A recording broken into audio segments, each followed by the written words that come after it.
Joshua. Joshua, also spelled Josue Hebrew Yehoshua, Yahweh, is deliverance, the leader of the Israelite tribes after the death of Moses, who conquered Canaan and distributed its lands to the 12 tribes. His story is told in the Old Testament book of Joshua.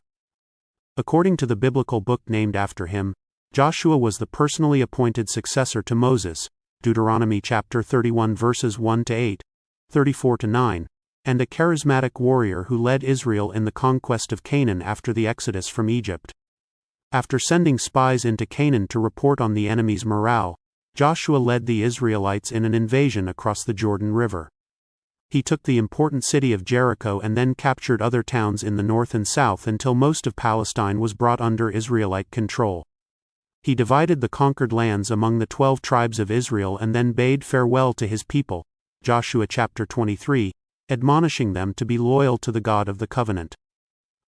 A careful reading of relevant biblical texts, stimulated by the study of external resources, has led scholars to a general agreement that Israel did not take Canaan by means of a single, comprehensive, calculated plan of conquest.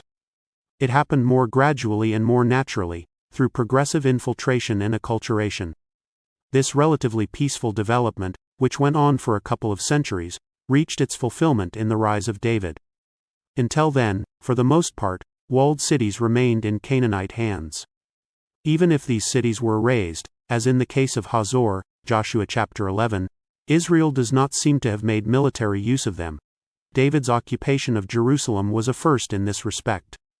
The accounts of Joshua's campaigns, Joshua chapters 10-11, seem to fit these realities.